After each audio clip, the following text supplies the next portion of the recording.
We're back. Uh-oh. Tune back in with us, guys. Tag someone. A little technical difficulty. Yeah, that's following us now. All right, so real quick, just to catch up, we talked about where we're at and the sermon series that we're in, and we talked about how you can go back and watch those, stay in the loop, and being, approaching our 5-year celebration as a church, and just, us wanting to be faithful to what God called us to, but also recognizing that every church could be in danger of becoming an unhealthy church, just because every church ends up becoming really good at one of the three things: upward, inward, and outward. And I would say most people know us as being the outward church. Oh, yeah, for sure. Right, and we love that. That's our DNA. That's who we are. But there's also a responsibility as we continue to grow and mature to become really good at being inward, like being a family and loving one another, and also upward, where we focus, like Nick talked about, growing in our knowledge of God and coming to know who the one true God is. So we had talked about this before, but what's the stats on isn't it like 70% of churches fail within like the first 3 years or something? It's really high numbers. Yeah. It's in the 70 or 80% of churches that fail before their 5th year. Wow, and we're in our 5th year. Yeah, and we're in our 5th year. Yeah, God's good. Yeah, God's good. God's faithful, and He's been generous and kind to us, and so there's no doubt that to some degree we're being a healthy church. But in my opinion, I just think it's time that we start growing in these other areas. For sure. To become, to not be so concerned about being wide, but becoming deep as well. That's right. So anyways, that's why we're doing what we're doing. That's the what, and all those things so that we can become a true healthy church. And at least we might be really well at the outward, but we want to be really good at the others too. So, and this year, the way Nick set up, because he's pastor over outreach and discipleship, he set up a balanced schedule every month so that we're outward 2 weeks, but we're inward 2 weeks. Yeah. And that's his way of trying to grow us and being healthy in all those areas. For sure, yeah. And that's why, we set that up intentionally. So, we can go, and we can always find something else to go to. But if we aren't growing relationally together as a family, like what you're going to preach on Sunday, then I don't know if God is glorified in that either. You're right. Yeah, there's other elements to being a healthy church, and it's not just being excellent in one, but being decent in at least all of them. That's so, good. Anyways, tell us who our servant of the week is. Yeah, the servant of the week this week. She's a blessing to Matthew's table. I thank God that her and her family have came here and joined, and her name is Christy Payne. And just to tell you a little bit about how she even ended up here, she was at her job, and her coworker, which was Danielle Horn, kept telling her, "Hey, you should come to Matthew's table. You should come to Matthew's table." And then one day she came and checked it out, and she's been here ever since. Yeah. And man, she's just a blessing. And one thing that we do that many people may not even know is when we have someone in our church family and a close family member dies, is we try to send something to the funeral. And here recently, Christy has stepped up and is going to take over that ministry to where, and she had some great ideas. We met with her Sunday, and I'm really looking forward to how she's going to serve in that ministry. Yeah, and so 2 things that I thought was really cool. 1, she was willing, and 2, she was creative in trying to use her gift to be helpful in that particular ministry. Because Brandy Hine had been doing it, but Brandy Hine does a whole lot, but she had some personal obligations, just caring for family members, and it just got so overwhelming for her that it was a good time for her to kind of hand it off, and Christy picked it up, and she's going to run with it. And yeah. Not only that, I know she serves in kids' table, and Ben, her son, is just, man, he's respectful. Every time I see him, he's a part of our youth group, and they are just a blessing to have at Matthew's table. So if you know Christy and you see her today or you see her tonight, like, let her know we're thankful that she's at Matthew's table. Let her know we're thankful for her, and maybe even buy her a gift card today. Yeah, that'd be awesome. Yeah. All right, some of the upcoming events: Truth and Grace tonight at 6. Yeah. Nick will be teaching. Yeah. What are you teaching on? I am teaching on so all month has been centered around community.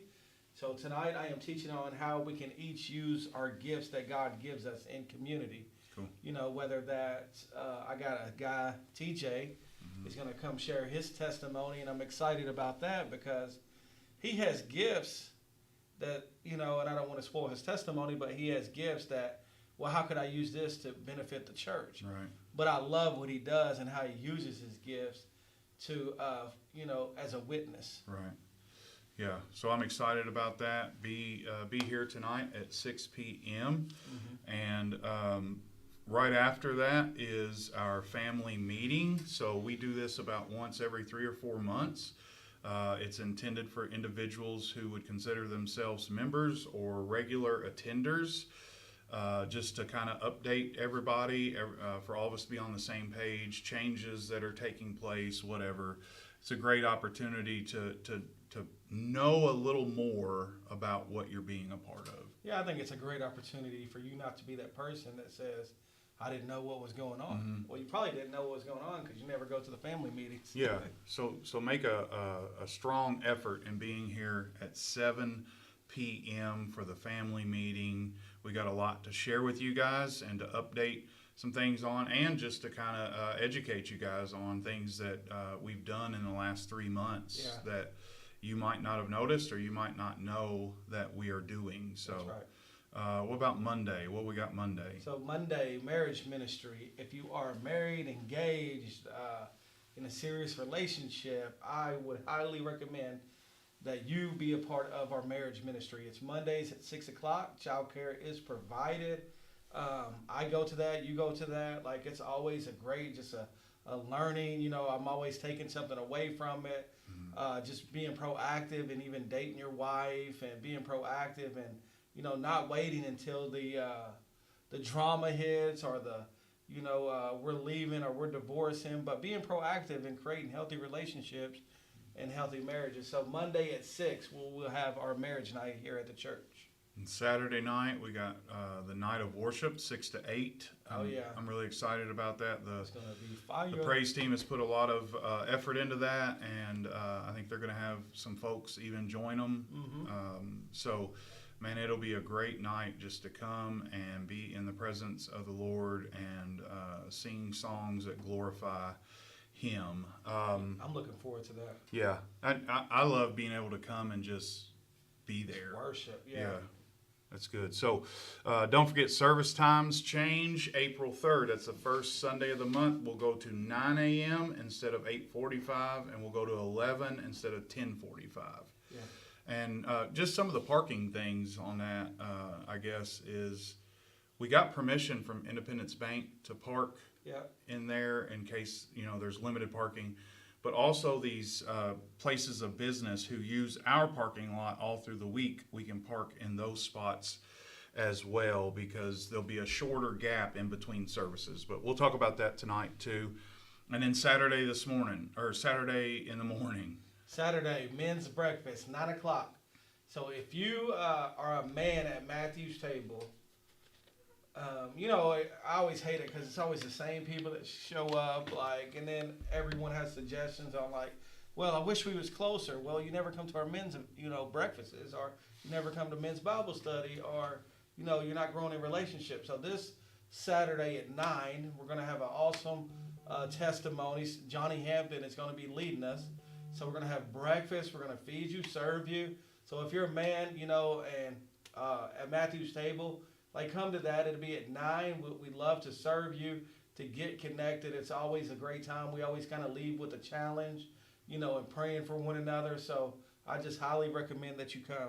Yeah, and get connected, meet other men that's in the church that you might not know, right? Oh, yeah. Just some good fellowship, plus always some good food. So yes.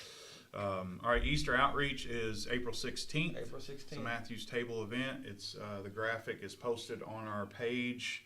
You can check those things out and know what we're doing and when we're doing it. Yep. And then finally, I just thought we'd kind of bring up the middle school thing. I don't know that a lot of people know that there's a middle school ministry on Wednesday nights from 6 to 7, same time of the youth. And what grades are those? They are now. They just went even further because they had a need. So, 4th, 5th, 6th, and 7th grade. Okay. So if your child or any of your child's friends that would love to come to church could join the middle school ministry. Mm-hmm. Cool. All right. So let's talk about what's on the menu. Just after Sunday morning, looking at Nick's sermon and him presenting what it means to be good at being upward. The key word that stuck out to me, that seemed helpful for me was the way Nick talked about your focus. Yeah. That you have to look up. Yes. And so share with them just a little bit about, how you. Yeah. So I think the biggest takeaway that I personally wanted people to take is when you look up, you're not looking at yourself, right?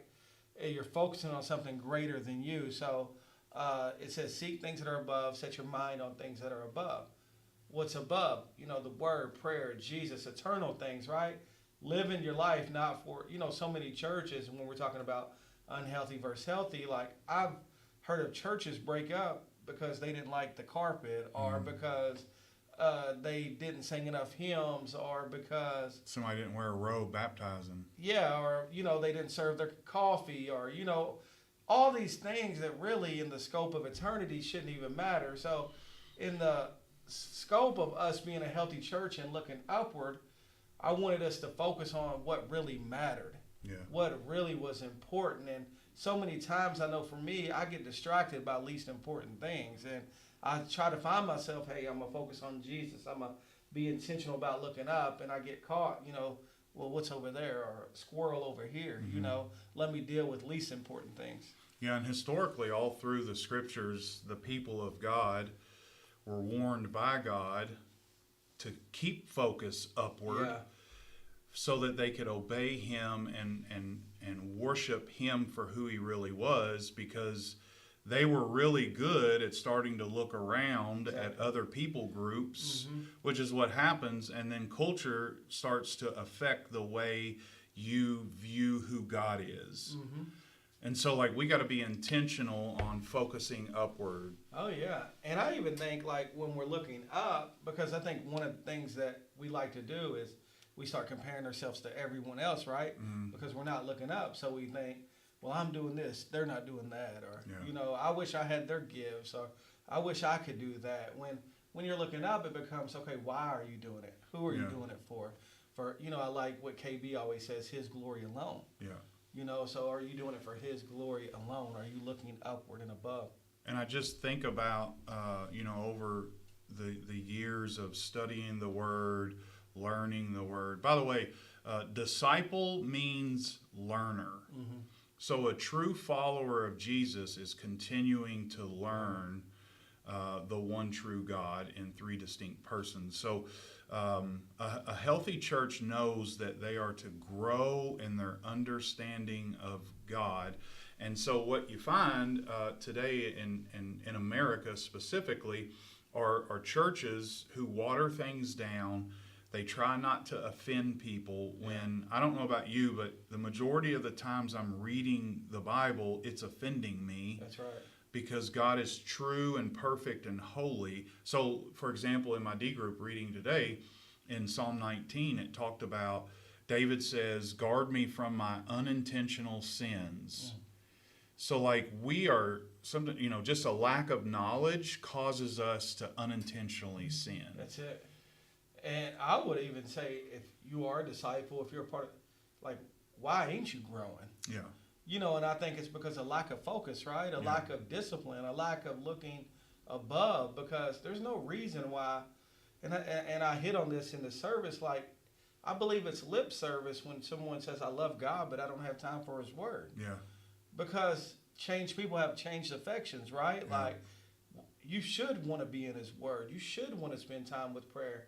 And I think one of the evidences of maybe you haven't changed is those things are just a burden to you. Yeah. You know, like, we should be seeking God. Yeah, because, even Isaiah says, you worship me with your mouth, but your hearts are far from me. Yeah. And it just kind of, it comes down to, we're called to continue growing in our knowledge of who God is and who we are. And it's a lot of the reasons as to why the church as a whole has started to erase hell and not talk about the wrath of That's right. God and all of these things, because they just want God to be Santa Claus. That's right. And like, as a baby Christian, it's understandable when, you're at a certain level. Mm-hmm. But as you mature, you should be growing in knowledge. You should be growing in your understanding of God, and you should be growing You're at at a certain scripture, level. like, But as you it's mature, one thing to you should be be a baby growing in knowledge. because You should you're be an growing infant. in your It's another understanding thing of to be a God, and you 40-year-old should be thing. growing You're at at a certain scripture, level. like, But as you you know, it's mature, one thing to you be should a be baby growing in